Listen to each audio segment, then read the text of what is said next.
대한민국 국회의 뿌리 임시의정원 개원 100주년을 맞아 준비된 열린국회 시민아카데미 진행을 맡은 신영일입니다.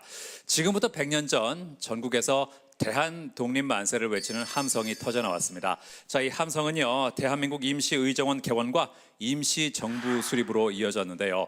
앞으로 6주 동안 3.1운동과 대한민국 임시정부 수립으로 이뤄낸 우리 역사를 돌아보는 시간 함께 갖도록 하겠습니다. 자, 역시 든든한 세 분과 함께 하겠습니다. 자, 이병진 씨 안녕하세요. 네, 반갑습니다. 이병진입니다. 네, 자, 3.1운동에 대해서는 얼마나 알고 계세요? 일단 3월 1일에 그렇죠. 했고요. 네네. 100주년이었으니까 1919년에 맞습니다. 네. 네. 지금까지 찍으신 것 같은데요. 아니, 계산이 다 되는 거죠. 예. 그냥 뭐 간단하게 모든 분들이 그렇게 알고 계실 것 같은데 네. 항일 민족 운동, 예. 또 자발적인 만세 운동, 예. 예. 모두가 그렇게 알고 있는 정도. 네. 또 오늘이 또 3.1절이잖아요. 그렇죠. 예. 그래서 그러니까 헌법을 배울 때는 전혀 몰랐던 것들을 배우는 건데 오늘은 아마 저하고도 다 비슷하실 거라고 생각이 들어요. 그래서 알고 계신 분들이 계시다면 확인하시는 자리가 될 거고 네. 진짜 몰랐던 것들은 아마 제가 볼 때는 오늘 수업은 충격이 예. 되지 않을까 생각도 좀 들어요, 사실. 아, 그렇군요. 그래서 그런지 이병진 씨 얼굴에서 오늘은 웃음기가 별로 없습니다. 아, 그래 보여요? 예, 헌법 때는 예. 약간은 뭐 장난스러운 느낌도 있었고 예, 예. 항상은 뭔가 웃음기를 간직하고 있었거든요. 근데 오늘은 조금 달라요, 확실히. 예. 이제 수업 들어가면 더 심해질 것 같아서. 아, 알겠습니다. 네. 자, 아비가일 씨는 이 3.1절에 대해서 어떤 느낌인지 모르겠어요. 3.1절이 국경일이라서 하루 쉬잖아요. 예, 그렇죠. 한국 와서 왜 그날 쉬지 하는 생각 안 해봤어요, 혹시? 그날 예. 다들 쉬더라고요. 예. 그래서 굉장히 좋았는데 예.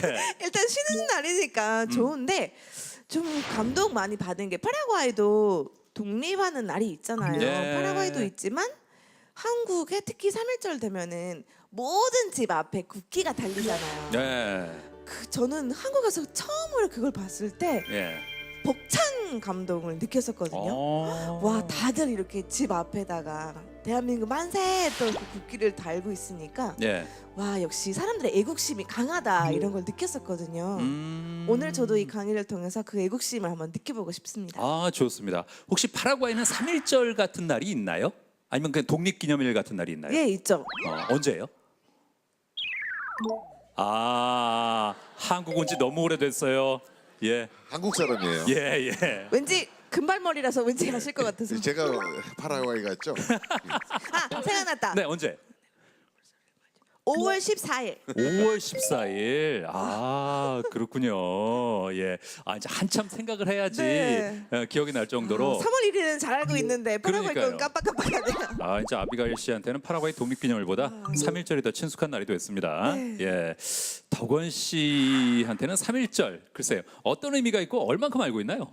이게 3.1절이 누구나 다 알고 있는 날이다 보니까 네. 알고 있다고 생각하는데 자세한 것들은 또 잘 몰랐구나 하는 생각을 많이 하게 돼요. 저는 특히 이제 각 지역마다 만세 운동을 한 지역 그 장소나 예. 이 역사들이 있다는 거를 최근에 좀 알게 됐는데요. 보통 뭐 파고다 공원에서 뭐 만세 운동을 해서 유관순 열사와 이런 얘기들을 우리가 많이 하잖아요. 예. 근데 이렇게 우리가 알아갈 것들이 아직 많다는 사실은 우리가 좀 부끄러워하지 않을까 생각이 됩니다. 아. 올해는 좀 이제 그런 것들을 많이 알고 네. 더 좀 깊숙이 그리고 역사의 맥락에 대해서 이해하는 한 해가 됐으면 좋겠다는 생각을 합니다. 좋습니다. 조금 전에 저 파고다 공원 얘기하면서 유관순 열사가 연결돼서 네. 혹시 그럴 리가 없는데 잘못 알고 있지 않나 하는 생각을 하는 분도 계실까봐 유관순 열사가 처음에 만세 운동을 했던 데가 어느 장소가? 아우네 장터. 그렇죠, 아우네 장터죠. 아, 경천 역시 순대가 그래요. 예. 알고 있다는 거, 예, 제가 다시 한번 짚어드렸습니다. 아 감사합니다. 그래요. 자, 그렇다면 과연 오늘 우리에게 함께 얘기를 들려줄 분은 어떤 분인지 만나보시죠.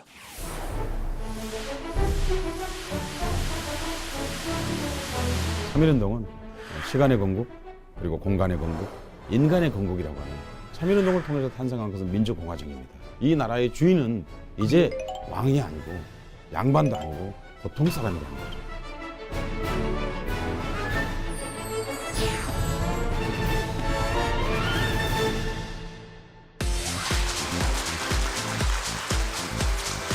저에게 수많은 사람들이 묻습니다. 3.1운동은 무엇입니까?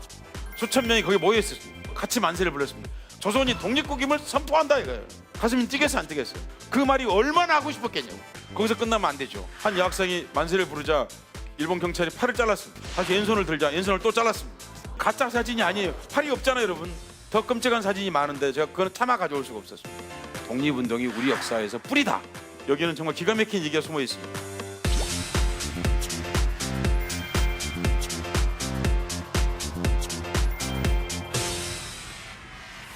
서혜성 3.1운동 100주년 서울시 기념사업 총감독님과 함께하겠습니다. 어서 오십시오.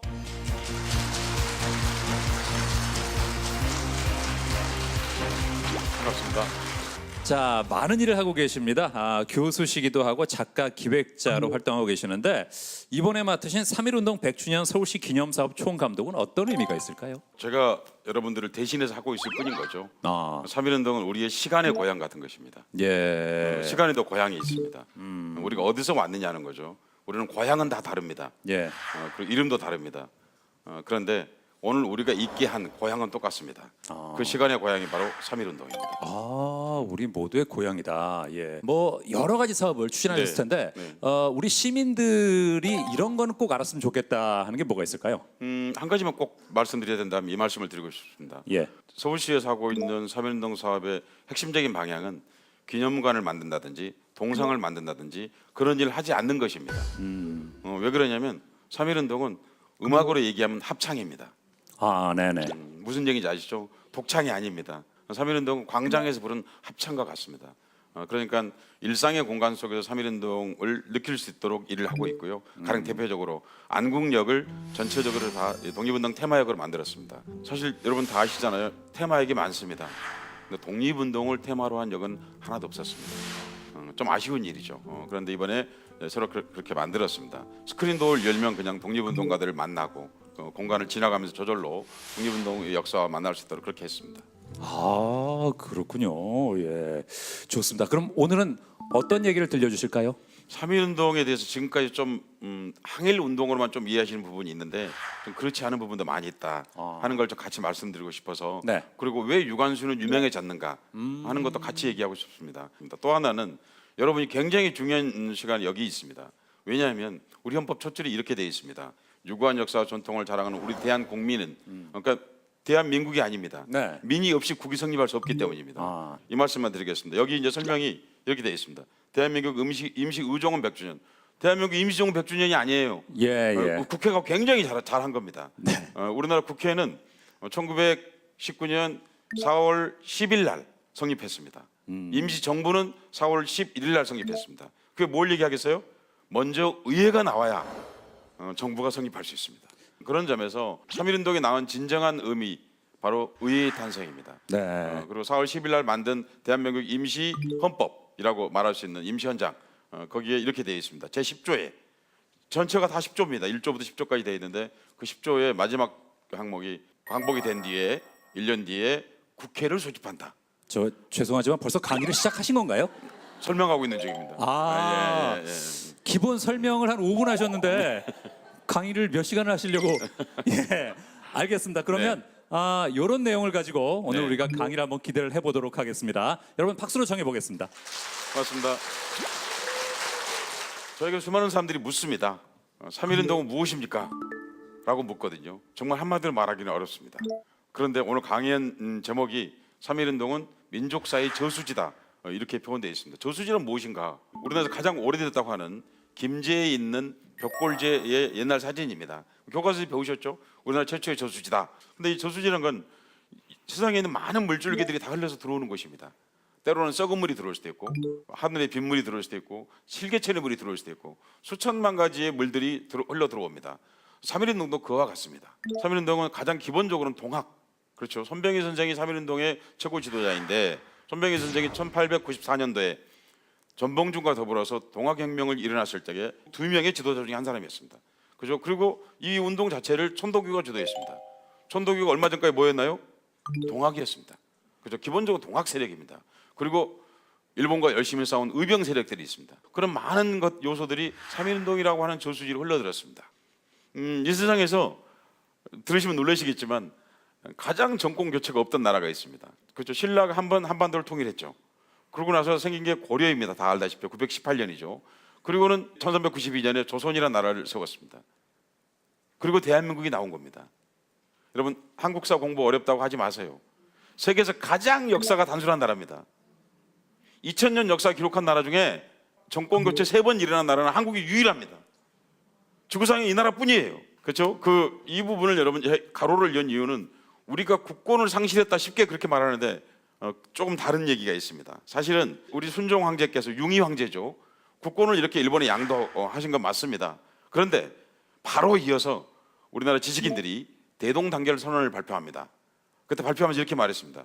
융희 황제께서 일본에게 국권을 넘겼다고 하나 주권은 양도할 수 있는 그런 것이 아니라는 겁니다. 한의 한은 여기서 한이란 대한민국의 한자입니다.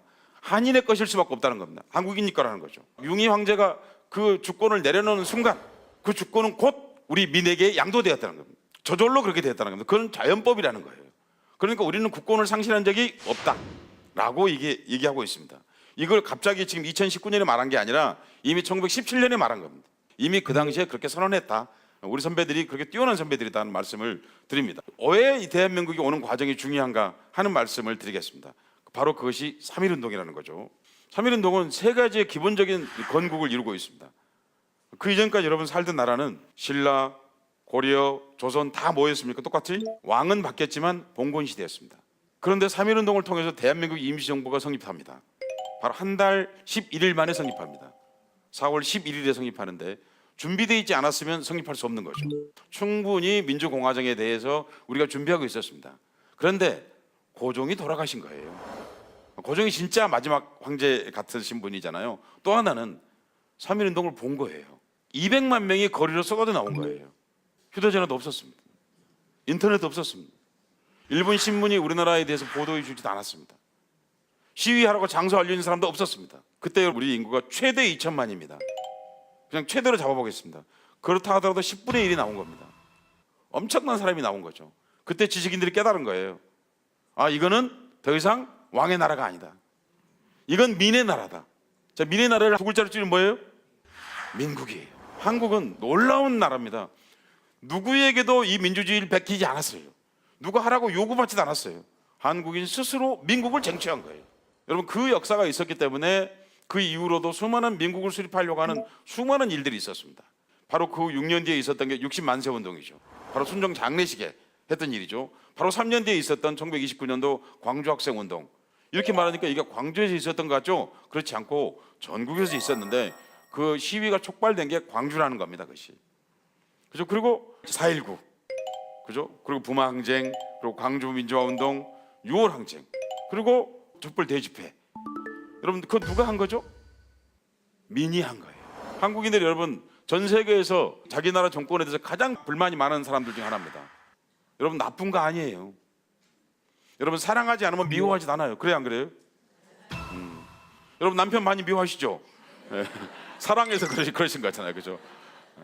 3.1운동 기점을 그만 미워하시고 이제 그 거대한 시간, 그리고 봉건이라는 어마어마하게 긴 장구한 시간을 끝내고 바로 민주공화정의 시대를 열었습니다. 그러니까 시간의 건국 첫 번째이죠. 두 번째는 그 이전에는 여러분 여기가 우리가 보면 오른쪽인데 옛날에는 좌도라고 그랬어요. 경상좌도, 호남좌도 이렇게 말했단 말이죠. 그래서 이순신 장군이 자수형을 책임졌는데 바로 이쪽에서 책임진 거예요. 우리가 보면 뭔가 말이 돼야 한대요. 이쪽이 당연히 오른쪽이잖아요. 근데 왜 옛날에 그랬냐면요, 왕이 여기 계셨거든요. 왕은 언제나 남쪽을 보고 계세요. 그러니까 왼쪽이 우리의 오른쪽인 거예요. 바로 이걸 왕토 사상이라고 합니다. 왕이 사는 나라였기 때문에 왕국 왕토라고 그랬습니다.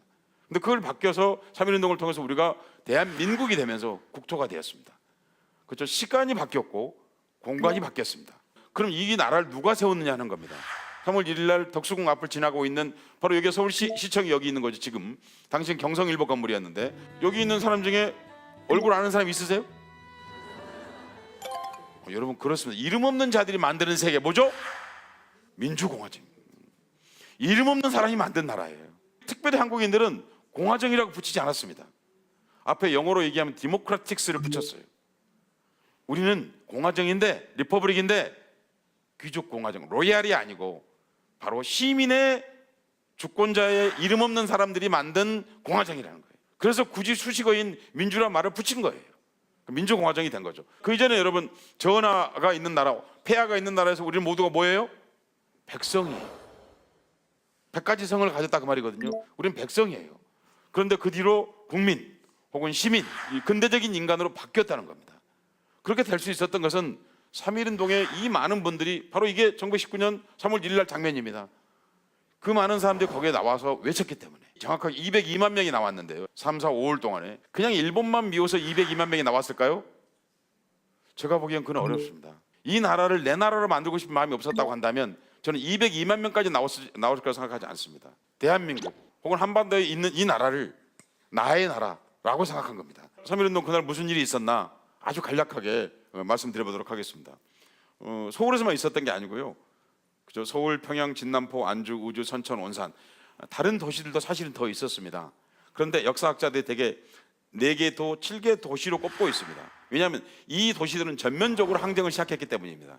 3월 1일부터 14일까지 이 276회의 만세 시위가 있었는데 그 중에 거의 200회가 지금 우리가 말하는 휴전선 이북 지역, 북부 지역에서 있었습니다. 그러다가 이제 3월 중순이 되니까 경기도 지역으로 이게 서서히 내려오기 시작했습니다. 그러다가 약간 소강 상태에 접어들었어요. 3월 하순이 되다 다시 북부 지역에서 만세 운동이 벌어졌습니다. 그리고 이 4월 초순까지 절정에 이르렀죠. 우리가 알고 있는 유관순 열사가 바로 4월 1일 날 아우네장터에서 시위를 주도했던 거예요. 근데 그날이 참 재미있게도 음력으로는 3월 1일이에요. 이 사진 아주 중요한 사진입니다. 혹시 여러분 조계사라는 절 가보신 적 있으시죠? 그 조계사 마당에 가면 현재도 이 나무가 남아 있습니다. 회화나무인데 이 나무가 남아 있어서 이 공간이 당시 보성학교에 있다는 걸 정확하게 알 수 있습니다. 그 인쇄소는 여기 있는 이 건물이 인쇄소입니다. 우리가 알고 있는 김희동 선언서를 인쇄했습니다. 그 당시에는 여러분 학교가 인쇄소를 좀 가지고 있는 그런 경향이었습니다. 왜냐하면 교과서들이 완전하게 한 국가에서 통제하는 스타일이 아니라 그 학교마다 유물을 많이 찍어야 했기 때문에 여러분 어렸을 적 기억나시죠? 학교에서 등사로 뭘 많이 해주고 그런 전통이 있는 거하고 비슷한 거겠습니다. 이 오른쪽이 보성사, 인쇄소라는 뜻입니다. 보성사가 있다, 여기 유치원이 있다, 보성학교가 있다 이렇게 나와 있습니다. 확대하면 그림이 이렇습니다. 지금 이 사진은 좀 희미해서 잘 안 나오는데 보성학교에서 학생들이 체조하고 있는 사진입니다. 재밌게도 여기 저 빨간 줄을 해놨는데 이게 독립선언서 첫 번째 물이라는 걸 어떻게 알 수 있냐면 첫 번째 인쇄한 거라는 걸, 원래 독립선언서는 그냥 선언서였습니다. 나중에 이제 조선 독립선언서 혹은 기미 독립선언서, 대한 독립선언서 이름이 이렇게 바뀐 거죠. 그런데 여기 보면 오등은 자의 손 뭐라고 돼 있죠? 선조에 이렇게 돼 있습니다. 빨리 인쇄하다 보니까 글자를 잘못 식자를 한 거예요. 원래는 오등원 자이야 조선에 이래야 되는데 조선이라고 찍히지 않고 선조에 이렇게 된 거예요. 그런데 하필이면 잘못 심어도 나라 이름을 잘못 심었어요. 그래서 두 번째 인쇄본부터는 교정이 되어 있습니다. 그런데 이런 생각을 해봅니다. 당시 우리 선배들이 마음이 얼마나 다급하고 힘들었을지 저 뒤집힌 글자에서 알 수 있습니다. 드라마로 만든다면 저 장면, 그리고 저렇게 찍혀 나온 인쇄물을 보고 속상해하는 한 주인공이 있었으면 참 좋겠어요. 하필이면 저렇게 내가 식자를 했을까? 라고 통탄스러워하는 그런 장면들이, 명장면들이 나왔으면 얼마나 좋을까. 여기는 정말 기가 막힌 얘기가 숨어 있습니다. 2월 27일 날 1919년 오후 6시부터 대략 10시, 11시 정도까지 인쇄를 했습니다. 근데 인쇄할 때 여기 성주이 씨 계십니까? 성주이 씨 훌륭하십니다. 여러분 우리 저분에게 이따가 박수 보내드리죠. 지금 말고. 왜냐하면 그때는 공식적으로는 성주이 씨 족보를 여기서 찍고 있었습니다. 우리 족보의 대부분은 일제강점기 때 만들어진 것입니다. 인쇄질이 그때 본격적으로 등장하면서 그때부터 막 찍은 거예요. 우리 족보 2000년 됐다고 주장하시면 안 됩니다, 여러분.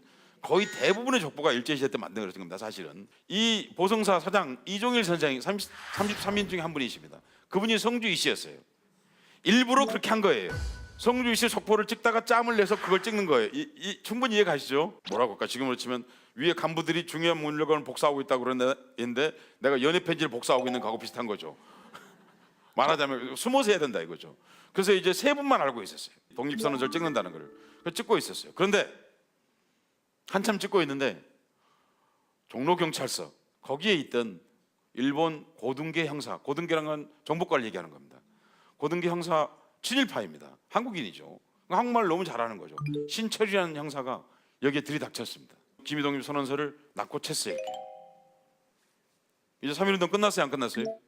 끝난 거예요. 근데 그때 이종일 선생이 무릎을 꿇고 사정했습니다. 이틀만 기다려달라. 이 사람이 근데 형사잖아요. 그동안 독립운동가, 수많은 독립운동가를 체포했고 고문하기로 유명한 형사였습니다. 신철. 그래서 이종일 선생이 당신의 힘으로는 다 할 수 없을 것 같으니까 의암 선생에게 갑시다. 의암은 손병희 선생을 얘기하는 겁니다. 그러니까 이 사람이 안 가겠다고 그러는 거예요. 당신이 가시오. 그래가지고 이제 불이 나게 그 의암 선생 집이 어디 있었냐면요. 지금 가해동사무소에서 남쪽으로 10m 지점에 있었습니다. 북촌 가해동사무소. 거기까지 뛰어간 겁니다. 그 조계사에서 뭐 500m 정도 그 불이 나게 뛰어간 거죠. 손병희 선생이 들어봐도 이건 보통 일이 아니잖아요. 그래서 급하게 돈 뭉치를 내주셨어요. 그래서 이거 가지고 가서 사장해 봐라. 그리고는 다시 신철에게 말했습니다. 우리를 좀 봐달라. 이거는 우리 민족사에 아주 중요한 일이다. 그러자 신철이 실제로 곳을 떠났습니다. 28일 날 신철이 종로경찰서에 가서 출장계를 냈습니다. 정보를 들으니 신우주에 독립운동 하려고 하는 사람들이 안동, 지금의 단둥을 얘기하는 겁니다. 안동에서 들어오고 있다고 하는데 내가 그 정보를 가지고 가겠다. 출장계 형사가 출장계를 내니까 당연히 가거라 그런 거죠. 신철은 그 뒤에 신우주에서 체포되었습니다. 일본 헌병에게.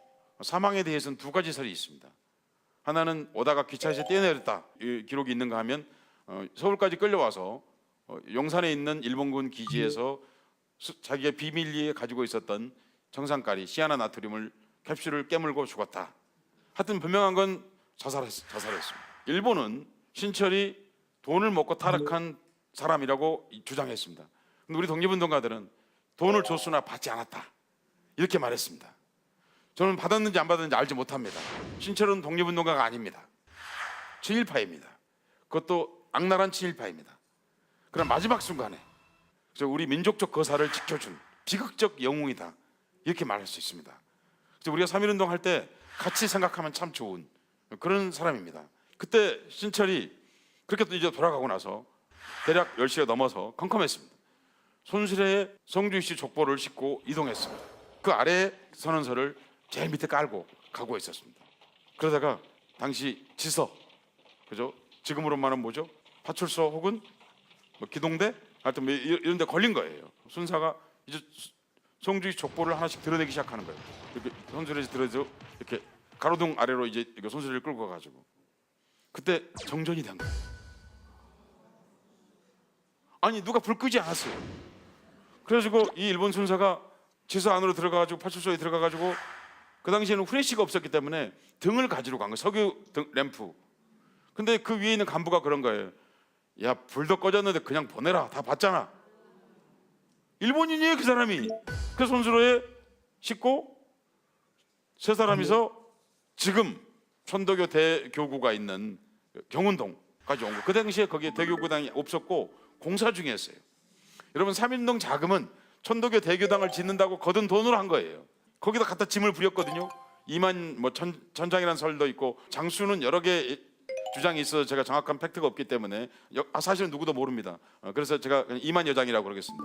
이만 여장이 인쇄물을 거기에 놔두었습니다. 근데 그날 그 현장을 목격한 사람이 있었어요. 이종일 선생님의 조카예요. 그분이 증언에 나온 거예요. 3월 1일이면 여러분 겨울이잖아요. 우리가 말이 3월이 봄이라고 그러지 겨울이잖아요. 저 사람이 땀이 범벅이 돼서 들어왔다.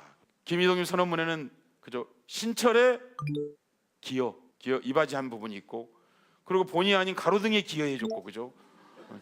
그리고 겨울에 땀을 흘린 사람들이 그 땀이 그 김이동님 선언문에는 배어들어 있습니다. 그래서 여러분 이럴 때 박수 안 나오세요?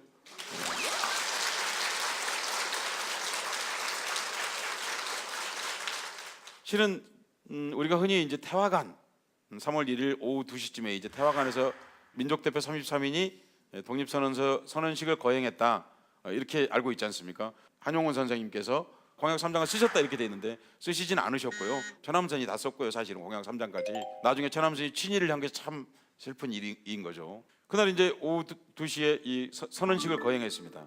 그 태화관이라고 흔히 부르는데 정식 명칭은 명월관 인사동 지점입니다. 거기에 태화정이라고 하는 아주 오래된 정자가 있었습니다. 그래서 그걸 부를 적에 태화관이라고 별칭을 그렇게 불렀던 것입니다. 그것을 선언의 장소로 정한 이유가 있습니다. 거기가 요리집이어서 그런 게 아닙니다. 그게 이완용의 집입니다. 이완용과 데라오치 마사다케가 을사득약, 그죠? 우리가 알고 있는 경술국치, 한일합방, 이란합방, 그런 것을 다 논의했던 겁니다. 거기서 말하자면 이런 결정을 내린 겁니다. 나라가 망한 자리에서 흥하자고 선언해보자. 여러분 근사히 안 해요? 여러분 원래 쓰러진 자리에서 일어나야 하는 겁니다. 노자의 말씀입니다. 우리는 대한민국의 이름이 어떻게 정했냐면요, 1919년 4월 10일 날에서부터 12일 1일까지 12시간 동안 회의를 했는데 여러 사람이 논박을 했습니다. 어떤 분이 얘기했습니다. 대한민국을 하자. 민국은 이미 정해져 있으니까 대안으로 하자, 그런 거예요. 여운정 선생님이 반대하셨어요. 아니 그 대안으로 했다가 나라 망했는데 무슨 대안으로 하냐. 다른 분들이 얘기했어요. 대안으로 망했으니 대안으로 흥해봅시다. 여러분 그 당시 소유주가 이완용이었어요. 그래서 거기서 선언을 하는 겁니다.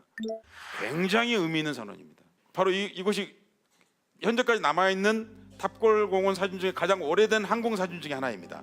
33인 어르신들이 정확하게는 29분이 계셨어요.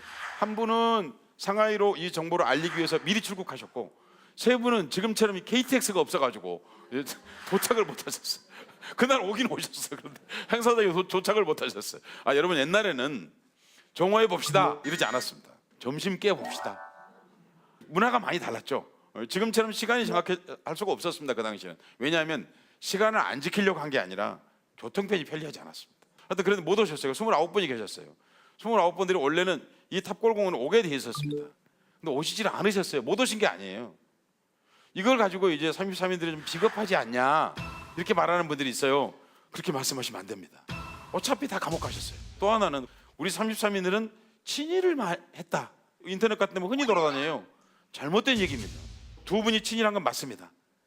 자, 여러분 전체 지식인 친일 숫자 중에서 사실 그 비율로 치면 높지 않은 겁니다. 두 분이 친일하셨고요. 한 분은 친일 문제를 다투고 있습니다. 여전히도. 우리가 그렇게 하는 건 뭐죠? 결국은 일제 식민 지배를 정당화하는 데 도움 주는 말일 수 있어요. 여러분 어쨌든 간에 33인이 계셔서 우리가 오늘 3.1 독립선언 100주년을 기념할 수 있는 가장 씨앗이 되는 일이거든요.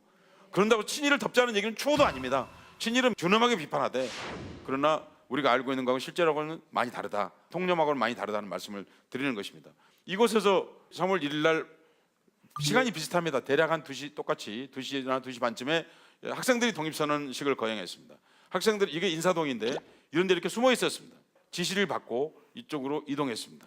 들어가지고 이게 지금 사진이 잘 안 보이는데 이 부분 가운데가 약간 하얗죠. 이게 거기는 10층 석탑입니다. 흔히 이걸 말해서 백탑이라고 부릅니다. 이게 대리석입니다.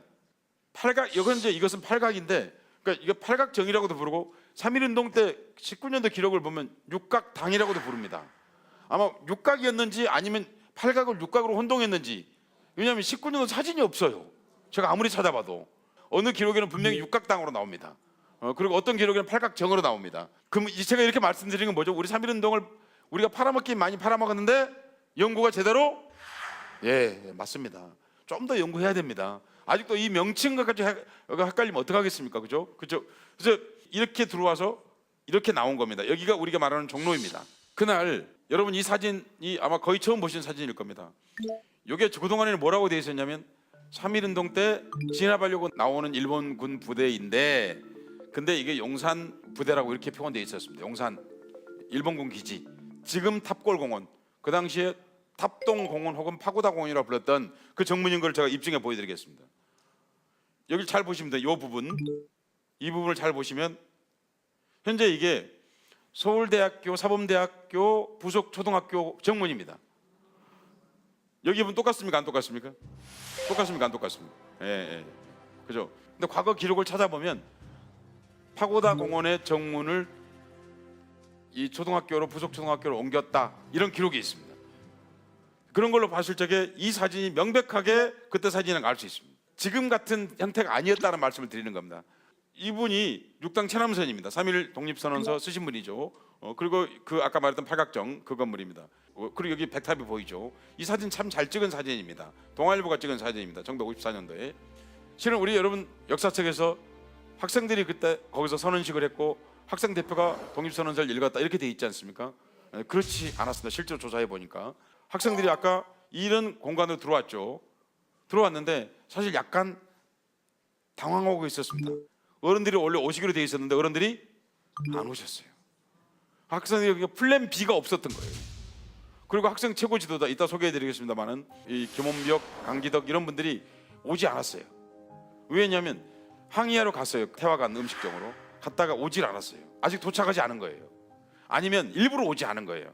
그건 뭐냐면 3월 5일 시위가 우리가 알고 있는 진짜 3.1운동이거든요. 그러니까 그걸 준비했을 거예요. 일부러 오늘 잡혀버리면 끝이니까. 3월 5일 학생 지도부가 다 잡힙니다. 아마 그 역량을 보존하기 위해서 그렇게 했을 가능성이 있는데 오지 않았어요. 학생들이 그러니까 당황했죠. 플랜 B가 없었는데 그때 어떤 30대 초반의 나이 든 형님이 거기 계셨어요. 근데 이분이 주머니에서 한복을 입고 왔는데 주머니에서 이렇게 종이 하나를 끄집어낸 거예요. 아, 내가 여기 선언서가 있는데, 이런 거죠. 그렇게 옆에 있는 학생들이 주로 17, 18 이런 사람들이었거든요. 그럼 뭐라고 그랬겠어요? 형님이 해보셔. 여러분 역사가 생각보다 우연이 많습니다. 수많은 책에는 학생 대표 한유건이 했다 이렇게 돼 있는데 그건 사실이 아닙니다. 그렇게 계획을 세웠었어요. 근데 그 실행이 안 된 거예요. 그리고는 이분이 하고 이 팔각정으로 올라간 거예요. 그리고 이분이 올라가서 읽으려고 하니까 그냥 제목이 너무 심심한 선언서인 거예요. 그래서 이분이 4글자를 붙였어요. 조선 독립선언서. 리듬이 딱 좋잖아요. 조선 독립선언서. 오등은 자해야 조선의 독립국인가 조선인의 자주민임을 선언하노라. 그렇게 하니까 이게 땅이 격동하듯이 이제 만세가 터져 올랐습니다. 왜 그러냐면 여러분, 거기 온 분들은 성장기에 국권이 기우는 걸 보신 분들이. 첫 줄이 뭐예요? 오등은 자해, 우리는 그 말이거든요. 우리는 이에 조선이 독립국임을 선포한다 이거예요. 지금 이 순간에 가슴이 뛰겠어요, 안 뛰겠어요? 가슴이 뛰는 걸 넘어서 통곡하게 되고 오열. 그 말이 얼마나 하고 싶었겠냐고. 그런 피눈물을 흘리면서 만세를 부른 거죠. 근데 이분이 직업이 뭐였냐면 전도사셨어요. 그러니까 이분은 학생들이 어떤 혼란이 있음에도 불구하고 공약 3장까지 다 읽으셨어요. 신영일 아나운서 중요한 말입니다. 끝까지 읽으셨어요. 그러니까 읽었어요, 끝까지. 저 같았으면 아마 중간에 읽다가 다 갔네 그러고 안 읽었을 것 같은데 이분은 끝까지 읽으셨어요. 그리고는 표표히 시위대를 따라서 나갔어요. 여기서 또 재밌는 일이 벌어집니다. 일본 헌병들이, 경찰들이 이 낭독자를 잡으려고 온통 혈안이 돼 있었어요. 안 잡혔어요. 숨어서? 도망다녀서? 아니에요.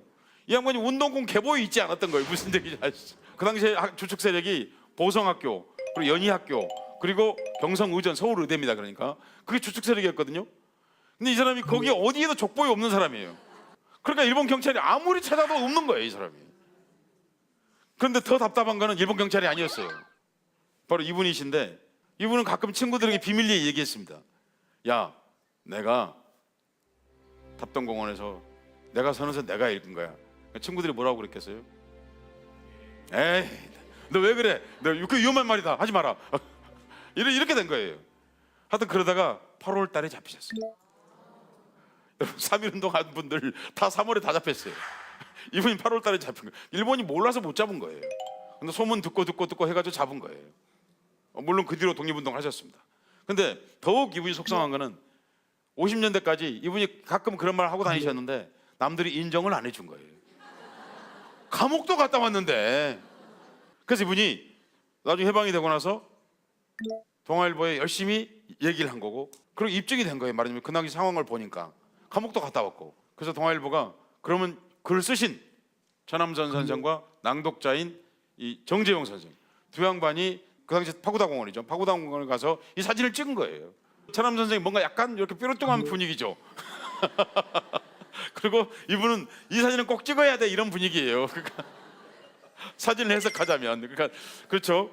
그 당시에 목격자의 기록이 보면 이렇게 나와 있습니다. 아래 위에 수염이 있는 머리를 깎은 마른 흰 얼굴에 30몇 세의 백색 한복을 입은 사람이 육각정에 올라 낭독했다. 이게 그 당시 목격담이에요. 목격담. 이거밖에 없었기 때문에 일본 헌병이 잡을 수가 없었던 거예요. 근데 이게 더 재밌는 건 이거예요. 이분이 얼마나 속이 상하셨으면 광복되기 전이에요. 북한산 벽운대에 올라갔습니다. 정재용 선생이. 근데 그냥 올라가지 않고 정과 망치를 가지고 올라갔습니다. 올라가가지고 기미독립선언서 기초자는 육당 천암선, 남선 보이죠? 천암선이 있었고 만세 부를 때 낭독자는 해주 수양산인 정재용이 했다 그래서 왔어요. 해주가 고향이시거든요. 그래서 나중에 이제 이 사람들 이게 희한해가지고 이게 뭔가 하다가 이게 서울시에 알려진 거예요. 서울시에서 이거 뭐 보물은 아니지만 달아서 없어질 것 같으니까 이렇게 테두리를 쳐준 거예요. 지금 백운대 가면 볼 수 있습니다. 여러분 얼마나 답답했으면 이거 올라갔을 적겠어요. 기억해야 될 뿐입니다. 비록 그것이 우연이었을지 몰라도 그러나 역사의 가장 중요한 순간에 중심 무대에 서 있었고, 탑골공원, 파고다공원, 탑동공원 뭐라고 불러줬습니다만은 그것은 뭐냐면 이름 없는 수많은 사람이 모여서 최초로 집회를 연 것입니다. 여러분 3.1운동은 일제강점기 동안 최초로 연 집회입니다. 당연히 불법 집회였습니다. 일제가 한국을 34년 11개월 보름 동안 지배했습니다. 그동안 단 한 번도 집회의 자유를 주지 않았습니다. 그러니까 여러분 일제가 우리를 지배하는 것이 혹시 경제 발전에 도움이 됐을지 모른다 이런 말하면 정말 안 돼요. 일제강점기 독립운동은 여러분 목숨 걸고 하는 거였어요. 단 한 번도 허용하지 않았다고. 여러분 왜 고종의 죽음 그 국상 기간 동안 이용했는지 아시겠죠? 장례식은 집회가 허용하지 않아도 되기 때문이었어요. 그러니까 여러분 어땠죠? 우리나라 학생운동, 민주화운동의 많은 것들도 장례식하고 연동된 이유가 그때는 집회 허가를 하지 않아도 되었기 때문입니다.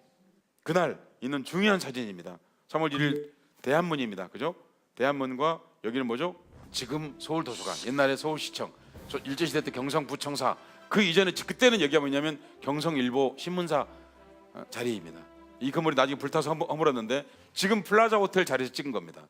그때 플라자 호텔이 없었고 거기에 일본인 2층 상가가 있었는데 2층 상가에 올라가서 스코필드라고 하는 분이 찍은 사진입니다. 이 사진 여러분 정말 중요한 사진입니다. 왜냐하면 3.1운동 현장을 아무런 변화 하나도 변화되지 않은 공간 그대로 볼 수 있는 유일한 사진입니다. 미국 대사 관저입니다. 현재 정동길인데 여기가 덕수궁민학교입니다. 바로 뒤에가 이렇게 길이 현재도 이 덕수궁에 아무도 고치지 않아도 이대로입니다. 그리고 뒤에 석조전 보이죠? 석조전 보여요? 안 보여요? 네, 석조전 보이고 이 나무가 현재 그대로 있습니다. 이날 3월 1일 오후 3시쯤 되는 순간입니다. 3시에 여기 한번 지나가 보세요. 여러분 반드시 독립운동가들하고 그 영혼들과 만날 수 있을 겁니다. 왜냐면 이 사진 들고 가야 돼요. 이 나무가 그대로 살아있습니다. 사진 갖다 대면 감동을 느낄 거예요. 이게 시위대 본대예요. 시위대 본대가 세 갈래로 갈라졌는데 그중에 가장 큰 줄기가 프랑스 영사관에 먼저 들렸습니다. 혈서로 학생이 썼어요. 우리는 독립을 원합니다. 왜 프랑스 영사관에 먼저 갔을까요? 베르사유 회의가 그 당시 열리고 있었거든요. 민족 자결주의. 바로 그 베르사유 회담이 열리고 있었기 때문에 먼저 프랑스 거기를 먼저 간 거예요. 영사관을요. 혈서를 쓰고 프랑스 영사 직원들한테 얘기한 거예요. 일본말로. 왜냐하면 그 당시 일본어로 되어 있었기 때문에 일본말 할 줄 알았거든요. 그 사람들 돌아가지고 다시 일부러 미국 영사관에 온 거예요. 미국의 이 뜻이 정해지게 하기 위해서. 계획을 갖고 있다 금방 알 수 있어요? 없어요?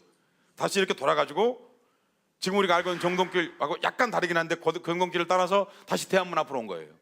이해 가시죠? 무슨 얘기인지. 그래서 다시 거기서 다시 모인 거예요. 그죠? 이거 사진은 종로에 이게 보신각입니다. 일본 경찰들이, 헌병들이, 뭐 군경들이 이렇게 서 있는 모습을 볼 수 있습니다. 이건 학생을 이끌었던 그 보성학교 학생 대표 강기덕 선생입니다. 예. 이거는 이제 연희전문학교를 이끌었던 김원벽 선생 사진입니다. 잘생겼죠, 그죠? 여학생들한테 인기가 좋았습니다. 왜 인기가 좋았냐면 얼굴이 아니고 학생들이 진짜 대중적으로 나선 건 3월 5일이었습니다. 왜 그랬냐면 3월 1일은 우리가 알고 있는 전국적 집회였고 3월 2일도 산발적 집회가 있었습니다. 3월 3일은 집회가 없었습니다. 그날이 고종 인사날이었기 때문에 그런 민심이 떠날 거라고 생각해서 안 했습니다. 3월 4일에도 일부 시위가 있었습니다. 그리고 3월 5일에 대중적 집회가 어디 있었냐면 3월 4일이 고종의 하관식이 있는 날이었습니다. 그러니까 우리가 그 당시 유교 국가였기 때문에 그런 걸 굉장히 중시했습니다. 그리고 순종 아드님인 순종이 3월 5일에 서울에 돌아오는 거였습니다. 국장이 실제로 끝나는 건 3월 5일입니다. 우리는 3월 3일에 끝났다고 생각하는데 3월 5일에 사실상 끝난 겁니다. 그래서 그날 아침에 수많은 사람들이 남대문 정거장으로 모였습니다. 지금 서울역 이름입니다. 남대문 정거장으로 모여가지고 9시에 기차를 타고 하행선이 9시 출발하는데 거기 수많은 사람이 몇천 명이 모인 겁니다. 고향으로 돌아가려고. 바로 그 시간에 우리의 이 학생운동 강기덕, 김원벽 이 두 사람이 인력거를 타고 나타났습니다. 그리고 검은 휘장을 쫙 걷어냈습니다. 여러분 영화 아니에요. 그리고는 그 안에서 인력거 위에 올라섰습니다. 가장 발빠른 인력거꾼을 고용해가지고 그리고는 독립만세 깃발을 높이 쳐들었습니다. 다 보였겠어요? 안 보였겠어요? 그리고 큰 목소리 외쳤습니다. 독립만세라고. 그때 이미 약속돼 있던 학생들 수천, 바로 유관순이 거기 있었습니다. 수천 명이 거기 모여 있었습니다. 모여서 같이 만세를 불렀습니다. 거기서 끝나면 안 되죠. 1분 뒤에 다시 인력 하나가 도착했습니다. 다시 강기덕 학생이 똑같이 인력거에서 휘장을 걷고 나타났습니다. 한복을 입고 있었습니다. 그리고는 한 2m 정도 되는 깃발을 높이 치켜들었습니다. 울음바다가 됐습니다. 수많은 고향에 내려가려 했던 수많은 사람들이 기차표를 놔두고 시위에 가담했습니다. 영화 같지 않으세요, 여러분? 예. 그리고 그날 그분들은 뭐 머리에 칼을 맞아가지고 체포됐습니다. 바로 그날 한국 여성들이 대거 시위에 가담한 역사적인 날입니다. 오늘날 페미니즘 여성주의 운동 그 시작이 3.1운동에 있었습니다. 3.1운동에 의해서 한국 여성들은 최초로 광장에 섰습니다. 그걸 이끌었던 분들이에요. 여러분 이게 그날 잡힌 학생들 얼굴 사진입니다. 교복을 안 입었습니다. 교복 학생복을 쓰고 있죠. 이 신발 보세요. 얼마나 단단히 묶었는지 뛰려고, 그죠? 그리고 옷을 보십시오. 이렇게 하얀 두루마기를 입었습니다. 교복 위에 두루마기를 입었습니다. 그건 한국인이라는 걸 나타내는 일이기도 하죠. 그리고 상중했습니다. 그런 것도 같이 표현하는 모습입니다. 그런데 이 사람이 일본인입니다. 이 사람도 일본인입니다. 이분 군인이고 경찰인데 보십시오. 학생들이 초라합니까? 당당합니까? 그렇습니다. 당당한 모습입니다. 3.1운동 22,000명, 15,000회에 15,042회. 그런데 국사편찬위원회에서 근래 조사한 기록으로는 1717번이 있었다고 발표가 되었습니다. 여러분 1717 기억해 두시는 게 좋겠어요. 4월 1일 하루 동안에 바로 유관순 열사가 아오네 장터에서 집회를 주도했던 그날입니다. 67회가 있었습니다. 여러분 일본 경찰 군경이 막는데 한계가 있었어요. 그러니까 자기들이 초조하고 불안하니까 총을 갈긴 거예요. 사망자가 7,500명입니다. 부상자가 16,000명, 체포된 사람이 47,000여 명이에요. 도합 여러분 200만 중에 7만여 명. 서울 수원 국도 사이에 한 여학생의 시신이 버려져 있습니다. 시위 참가자입니다. 실제로 그 당시 찍은 사진입니다. 그때 실제로 이 종로 이 거리에서 한 여학생이 만세를 부르자 일본 경찰이 팔을 잘랐습니다. 다시 왼손을 들자 왼손을 또 잘랐습니다. 그 사진이 없어서 제가 대신 사진을 가져왔습니다. 여기 학생 만세 시위하다가 왼쪽 팔이 잘려나간 한 청년입니다. 여러분 가짜 사진이 아니에요. 팔이 없잖아요, 여러분. 더 끔찍한 사진이 많은데 제가 그건 참아 가져올 수가 없었습니다. 너무 무서워서요. 여러분 시위 항쟁에 참가한 사람의 65% 정도가 농민이었습니다. 농민이 그렇게 많이 왔던 이유는 토지 수탈이에요. 그리고 1911년도부터 일본인 1,000명씩 이주하기 시작해서 농촌으로요. 일본에서는 땅 한 평 없던 사람들이에요. 일본인 지주가 한 해에 1,000명씩 탄생했다고요. 일본이 1차 대전 때 돈을 가장 많이 벌었습니다. 무슨 얘기냐면 일본이 1차 대전 참전국이에요. 총 쏘지 않은 참전국이에요. 왜냐하면 영일동맹의 체제였기 때문에 유럽이 당시 공장이 멈춰 있었기 때문에 일본이 공장을 돌려가지고 군수품을 유럽에 실어 날랐어요. 큰 돈을 벌었습니다. 그러니까 노동자가 필요했기 때문에 일본에 있는 농민들이 노동자로 된 거예요. 그리고 일본이 돈을 많이 버는 거예요. 근데 일본이 여러분 논농사가 없는 나라입니다. 우리나라에 비하면. 일본이 산 나라잖아요. 일본이 여러분 화산 폭발로 된 나라잖아요. 큰 제주도예요. 간단하게 말하면 일본이라는 게. 그러니까 쌀이 없는 나라예요. 그래서 일본은 전통적으로 잡곡 나라입니다. 그런데 이 사람들이 돈을 좀 버니까 여러분 보리밥 먹던 사람이 쌀밥 먹으면 보리밥으로 못 돌아가는 거 아시죠? 네. 그러니까 이 쌀밥이 너무 맛있는 거예요. 쌀 소비량이 엄청나게 든 거예요. 그래서 일본 내에서 이미 쌀 폭동이 일어나요. 그러니까 여러분 일본에 쌀이 없잖아요. 그 쌀을 어디서 가져와야겠어요? 바로 식민지인 조선에서 가져간 겁니다. 더구나 일본이 당시 시베리아, 일본말로 시베리아 출병을 한 거예요.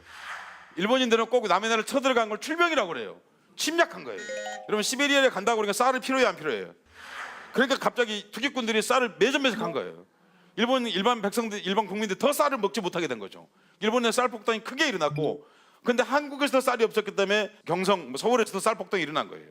그리고 또 하나는 조선 총독부 부령 55 관보에 실려 있는 건데, 묘지 화장장 매장면 화장 치체 규칙 무슨 얘기냐면요, 앞으로 묘지는 공동묘지 해야 된다 그 말이에요. 저 어렸을 적만 해도 공동묘지 안 가려고 그랬어요. 이건 정신에 해당되는 거거든요. 가치에 해당되는 거예요. 어마어마한 모욕감을 느낀 거예요. 1912년도 이때 한국의 전통 죽음이 사망했습니다. 오늘날 우리가 국화를 쓰고 삼배 수의를 입히고 하는 거 다 일본이 우리에게 가르친 겁니다. 국화는 일본 황실의 꽃이에요. 적어도 그걸 쓰면 안 되는 거예요. 그 하여튼 지금 생각한 것보다 훨씬 더 크게 분노했습니다. 또 하나는 인플루엔자가 대유행했습니다. 세계적인 사람들이죠, 그죠? 로댕도 그렇게 죽었습니다. 뭘로? 독감으로. 인플루엔자. 그리고 구스타프 크림트, 에곤 실레, 기욤 아폴리네르, 미라보 다리 아래로 세느강을 흐르고 쓴 유명한 시인이죠. 이게 별명이 스페인 독감입니다. 스페인 사람이 너무 많이 죽었기 때문이에요. 그리고 인도 사람이 또 많이 죽었습니다. 인도가 한 1200만 명 죽었습니다. 이 병이 한반도에 들어온 거죠. 시베리아 횡단 철도를 타고. 여러분 교통이 생기면 질병이 같이 옵니다. 경계가 없어지는 거죠. 한국에서 14만 명이 죽었습니다. 가치로서는 우리 묘지가 사라질 판이고, 장례 문화가 토지가 없어지고, 배가 고프고, 군사 독재이고, 그죠? 그리고 뭡니까? 거대한 인플루엔자 공습까지 같이 왔습니다. 3.1운동 일어날 때 모든 조건이 다 갖춰진 거죠. 농업 인구가 아까 말씀드렸던 것처럼 거의 60%에 가까운 사람들이 농업 인구였다. 통계에 따라서는 60%가 넘기도 합니다. 그리고 무엇보다 중요한 거는 3.1운동을 통해서 여성들이 광장으로 나왔다는 겁니다. 이거는 우리 역사 이래로 처음 있는 일입니다. 맥킨지, 얼마 전 여러분 드라마 보셨던 션샤인? 션샤인에 보면 마지막 날 그 의병투쟁 이렇게 사진 찍는 거 나오죠. 그 사진 찍는 그 사람이 바로 맥킨지예요. 이 사람이 남긴 책이에요. 한국의 독립운동에. 3.1운동이 일어났을 때 가장 특이한 현상은 여성들의 역할이었다.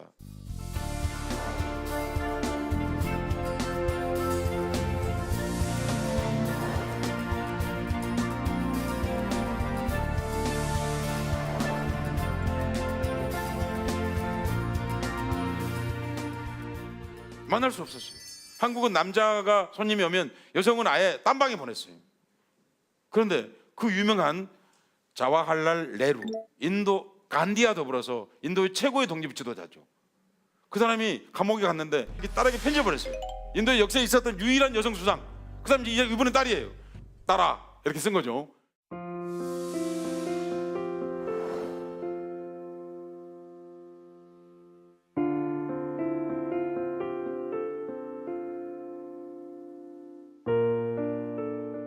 세계인들 누구를 주목했다는 거예요? 여성들을 주목했다는 겁니다. 그리고 이제 모든 신문이나 잡지에 보면 이게 수원에서 있었던 여성 기생들 시위로 이렇게 사진이 기록되어 있거든요. 그렇지 않고 이게 그 당시 여학생들 차림입니다. 종로거리입니다. 그걸 알 수 있는 게 전처. 그 당시 전처는 서울밖에 없었습니다. 근데 여기에 보면 다 이렇게 나오고 있습니다. 잘못 알고 있는 거라는 말씀을 드리는 겁니다. 더구나 놀라운 것은 전체 독립운동가가 15,180명입니다. 근데 여러분 놀랍게도 여성 독립운동가는 300명 정도입니다. 제가 얼마 전까지 302명까지 세워봤거든요. 많아요, 작아요? 많아요? 15,000대 300이잖아요. 그 300명 중에 현재 공식적으로 인정받고 있는 독립운동가 300명 중에 정확하게 50명이 기생이에요. 우리나라 단일 직업 중에 가장 많은 독립운동가가 기생이에요. 왜 기생들이 그렇게 열심히 싸웠을까요? 고통받는 사람은 이것에서 해방되면 내 삶도 해방될 거라고 믿는 거예요. 수원에서 전체 만세운동을 이끌었던 김향하 선생입니다. 모욕적이게도 조선 미인보감, 일본에서 발행한 책입니다. 일본에서 한국을 오기 전에 한국의 미녀가 누구냐 하고 그 아가씨를 고르는 장면입니다. 그러니까 채집한 거죠. 그러니까 한국의 미녀가 누구냐, 무슨 얘기인지 아시죠? 어디 살고 건물을 잘 치고 승무를 잘 치고 수원 조합에 속해 있다. 김영하 선생이십니다. 속상한 것은 이분이 독립운동가로 추서가 되셨는데 아무도 훈장을 받으러 오는 분이 아직도 없다는 겁니다. 네, 이 사진이 3.1운동 즈음에 찍은 사진입니다. 그때 딱 찍은 사진은 아닙니다. 3월 1일 날 찍은 건 아니라는 겁니다. 그런데 여기에 보면 90% 정도 여성입니다. 여기 이게 남학생이에요. 그죠? 여기가 남학생이에요. 여기 이렇게 남학생 몇 명 있어요. 이 와중에도 자기들 더 높은 데서 보겠다 기어 올라간 게 이게 남자, 한국 남자. 여기 한 10명 빼고 나면 전부가 여성이에요. 이게 어디냐면 여러분, 지금 교보문고 앞에 있는 광화문 내거리 고종 즉위 40주년 기념 비전이에요. 지금 거기 하면 있어요. 똑같이 생겼어요. 지금하고요. 이분이, 저는 이걸 얘기합니다. 한국 여성의 미래를 내다본 그 표정이다. 그죠? 무슨 얘기야? 내다보고 이 여성이 누군지 모르지만, 그렇죠, 여기 할머니 아기 업고 오신 분, 이거 다 여성이 아니에요? 예, 여러분, 이게 1919년 3월에 찍은 건 틀림없는 사진입니다. 2월 말이나 3월쯤에 찍은 사진입니다. 여러분, 광장에 가면 신분도 연령도, 그죠? 없습니다. 한국 여성이 최초로 광장에 선 날입니다. 특히 3월 5일 서울역 남대문 정거장 앞에 수많은 여학생이 모였습니다. 유관순 열사도 여기에 갔다는 기록이 분명히 남아 있습니다. 그날 수많은 여성들이 머리채를 잡혀서 끌려갔고 감옥에 갔고, 그리고 누군가 팔이 잘렸습니다. 그리고 일본 경찰들이 여학생들은 남학생한테는 안 물어봤는데 여학생한테는 계속 물어봤어요. 배우가 누구냐? 여학생들에게 배우는 없었습니다. 오직 자기 자신이 배우였죠. 일제 식민지가 배우였고, 그리고 억압받고 살아온 지난 2000년 혹은 10만 년 인류 역사 전체가 자기 몸을 통과하고 있었죠. 일본으로부터만 해방되는 것이 아니라 그동안에 있었던 여성으로서 억압받아온, 성차별도 동시에 해방되고 싶었던 여성들의 꿈, 열망. 여러분, 남의 유관순, 북의 통풍신 이렇게 말해요. 유관순 혼자의 이름으로 유관순이 아니에요. 모든 여성의 이름을 대신하는 것으로서 유관순이에요. 이래도 박수를 안 치는 여성들, 이게 심각하고 있어요.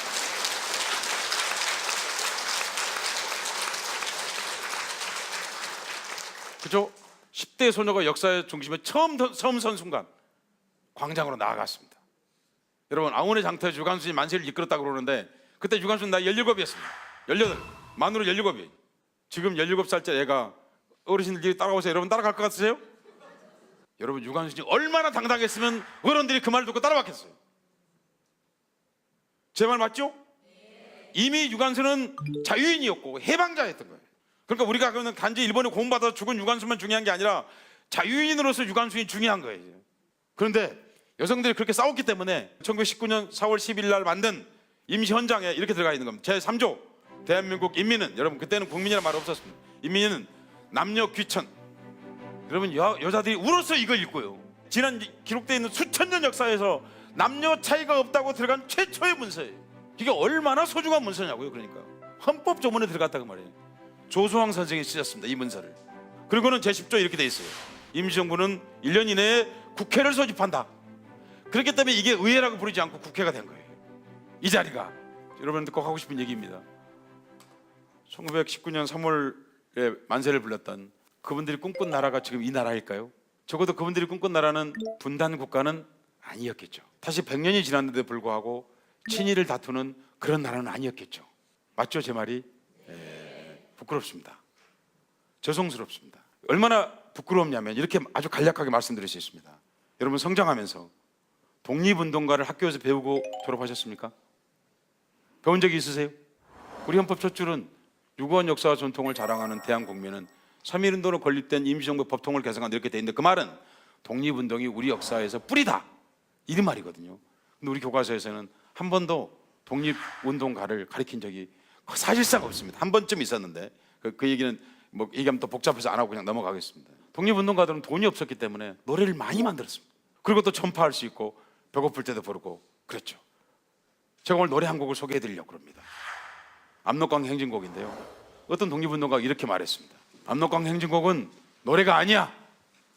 그럼 뭐예요? 그러니까 그건 주술이야. 압록강 행진곡은 피야. 그냥 피.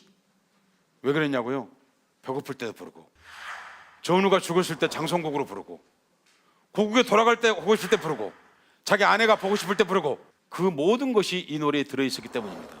이 노래를 작곡하신 본명 한영석 선생님은 부산대학에서 교수를 하셨는데 그걸 정년퇴임 하실 때까지 당신이 독립운동가란 말을 한 번도 안 하셨습니다.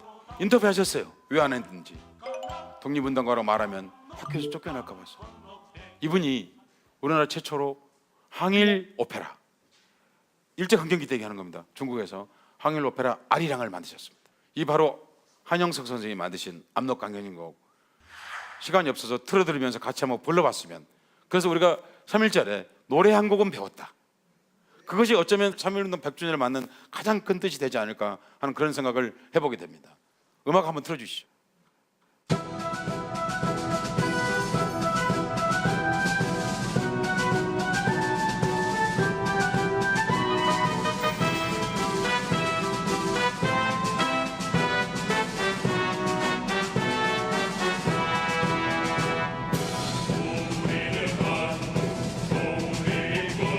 다시 한번 불러보시죠.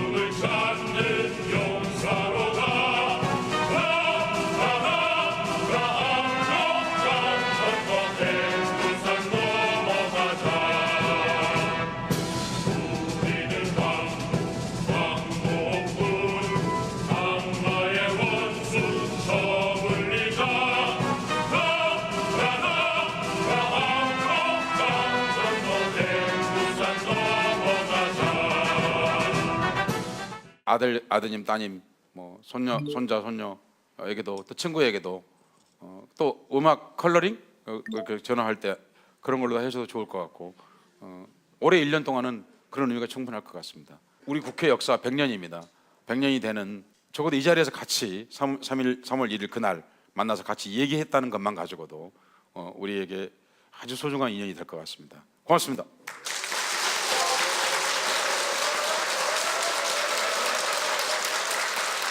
자, 이병재 씨는 오늘 내용 중에 어떤 부분이 가장 인상적이셨어요? 일단 우리 감독님한테 다시 한번 정말 감사드리고요. 대한민국은 어쨌든 이 3.1절이 100주년이고 저 개인적으로는 52번째 3.1절인데요. 네. 살면서 들었던 3.1절 이야기 중에 가장 디테일한 잘 정리를 해주신 3.1절 이야기였던 것 같아서 전 이 방송을 저희 딸과 다시 한번 꼭 보고 싶어요. 감사드립니다. 네. 자, 아비게일 씨는 어떠셨어요?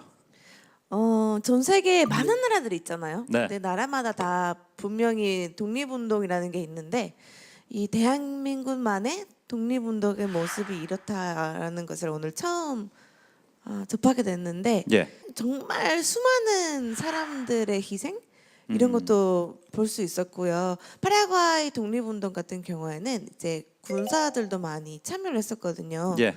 군인들이 많이 했는데 이제 한국의 독립운동을 보니까 학생들의 희생이 돋보이는 것 같아요. 사실 세상을 잘 모르잖아요. 예. 아직 어린 나이인데도 불구하고 이러면 안 되겠다 이거를 알고 있었다는 자체가 와 저도 만세 같이 외치고 싶은 그런 마음이 생기는 것 같아요.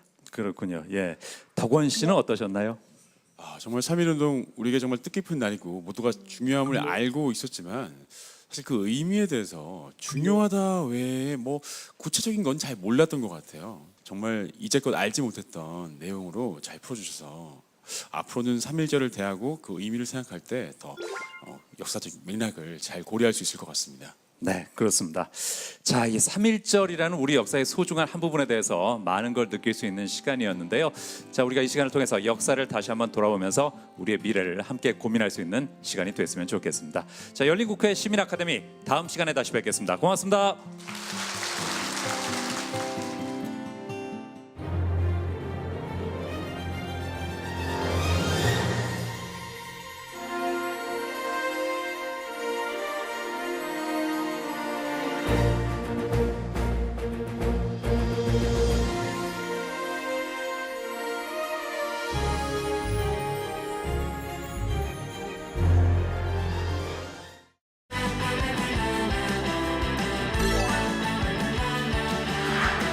Yeah.